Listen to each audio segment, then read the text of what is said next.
Para se conhecer a história da humanidade, é necessário valorizar a importância do continente africano. A África foi, desde a antiguidade, uma das principais regiões para o desenvolvimento da cultura humana, além de oferecer belíssimas paisagens naturais. Muitas das representações da África estiveram baseadas em testemunhos deixados pelos geógrafos da antiguidade, cujo conhecimento se restringia a uma pequena parte do mundo. Geógrafos greco-romanos registraram apenas o norte da África, parte do Egito e o litoral próximo ao Mar Vermelho. Com exceção de pequenas áreas da costa oriental, as vastas regiões da África ao sul do deserto do Saara constavam nos mapas como terra incógnita ou como um imenso vazio. A história africana que se conta ou que se imagina reforça a ideia de que os povos do continente seriam primitivos, selvagens, inferiores ou atrasados. Não podemos esquecer que os africanos foram os primeiros a desenvolver a escrita, ou melhor, diversas formas de escrita.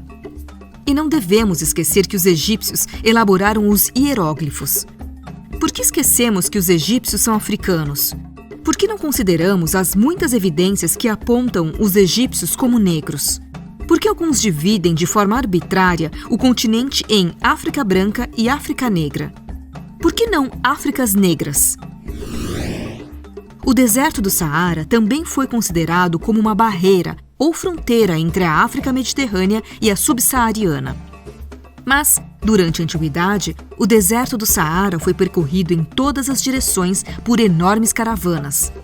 Tais caravanas levavam camelos, cavalos, rebanhos, sedas, joias, tecidos, perfumes, frutas e uma infinidade de produtos.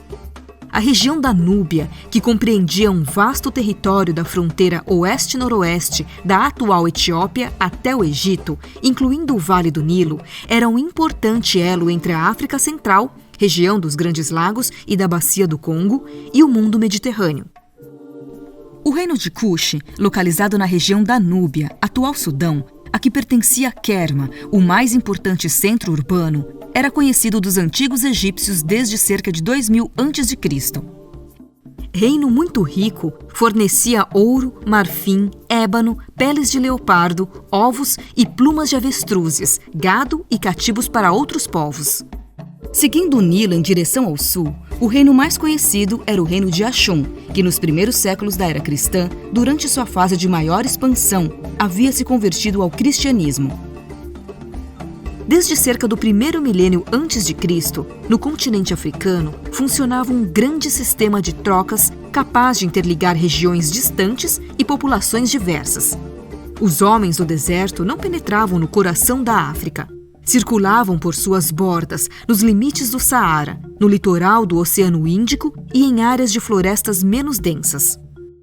As riquezas que escoavam do coração da África eram transportadas por homens das florestas.